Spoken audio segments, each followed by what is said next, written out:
L'étude du livre de Neale Donald Walsch, Quand tout change, changez tout. 9e changement, modifiez votre identité. Nous voici arrivés à l'étude du tout dernier changement du livre de Neale Donald Walsch. Ce changement aurait tout aussi bien pu s'appeler « Rappelez-vous qui vous êtes ». Cet article va surtout vous donner des outils puissants. Si vous les utilisez quotidiennement, vous serez en mesure de transformer à tout jamais et en profondeur votre existence. J'avais insisté dans le précédent changement sur l'importance de la méditation. Encore une fois, essayez de ne pas accoler toutes sortes d'images fausses à son sujet. La méditation est tout sauf quelque chose de barbant et de difficile. En fait, il n'y a rien de plus naturel que la méditation et vous l'avez déjà certainement mise en application dans votre vie à plusieurs reprises sans même vous en rendre compte. Cela vous semble difficile parce que toute notre société est basée sur la distraction. Elle vous hypnotise, elle vous exhorte à ne surtout pas regarder à l'intérieur. Rien n'est plus vrai aujourd'hui, à l'heure où nous sommes envahis d'écrans de toutes parts. Nous sommes entrés dans l'ère de l'information hypnotique, à notre insu. Toute cette technologie n'est bien évidemment pas mauvaise en soi, mais elle commence à poser un sérieux problème lorsque nous nous perdons en elle. Contrairement à ce que vous pouvez penser, méditer ne consiste pas forcément à vider votre esprit et à vous asseoir les jambes croisées par terre dans le coin d'une pièce.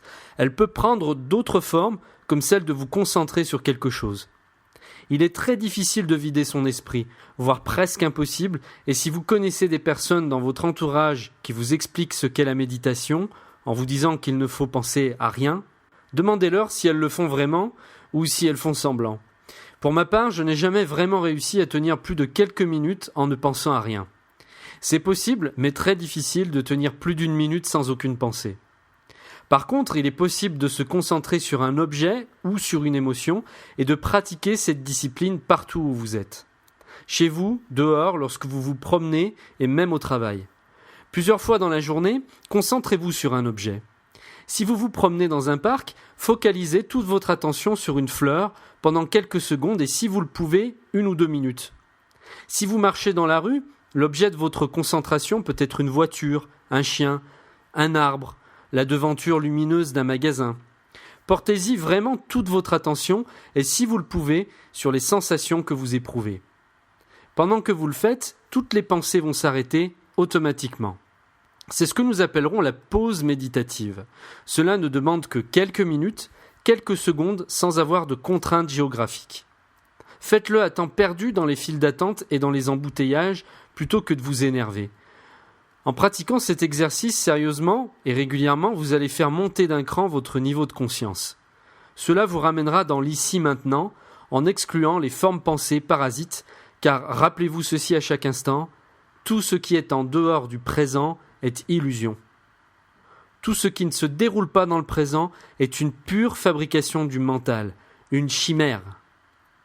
Faire ces pauses méditatives plusieurs fois dans la journée vous permettra de revenir à la vraie réalité, à condition de n'ajouter aucune autre donnée que ce qui est en train de se passer maintenant. Si vous faites l'expérience pendant quelques minutes, vous serez étonné de la puissance de la transformation que vous vivrez au niveau de votre conscience. Selon l'intensité avec laquelle vous vivrez le moment présent, vous pourrez sentir une joie subtile et profonde émaner de vous, avec un sentiment de gratitude pour ce qui est. Redéfinissez qui vous êtes. Ce changement changera tout. Désormais, lorsque vous ressentirez une émotion négative, enclenchée par une pensée négative, posez-vous la question « Qui fait cette expérience ? Cette émotion est-elle en train de me définir ? Prenez de la distance par rapport à cette émotion. Elle n'est pas vous. Vous pouvez choisir de vous identifier à une multitude de vous qui peuplent votre univers intérieur. Le vous qui a peur ou le vous courageux. Le vous blessé ou le vous guéri. Le vous inquiet ou le vous confiant. Le vous impuissant ou le vous puissant. Vous êtes à la fois tous ces vous et à la fois aucun d'eux. En prendre conscience vous aidera à ne plus vous identifier aux éléments qui composent votre moi malheureux. En ce moment-là, ici, maintenant, quoi qu'il se passe dans votre vie, vous pouvez choisir de recréer votre expérience à partir d'une toute nouvelle perspective. Posez-vous la question, qui fait cette expérience ? Qu'êtes-vous en train de manifester ? Cela vous permettra de ne plus vous faire posséder par vos émotions. Ensuite, reconsidérez ce que vous vivez sous un autre angle et choisissez qui vous voulez être à partir de maintenant. Choisissez la version de vous la plus grandiose que vous n'ayez jamais envisagée à votre sujet et de qui vous êtes vraiment. Cette étude sur le livre de Neale Donald Walsch touche à sa fin et j'ai été très heureux de la partager avec vous au fil des semaines. Merci et à très bientôt.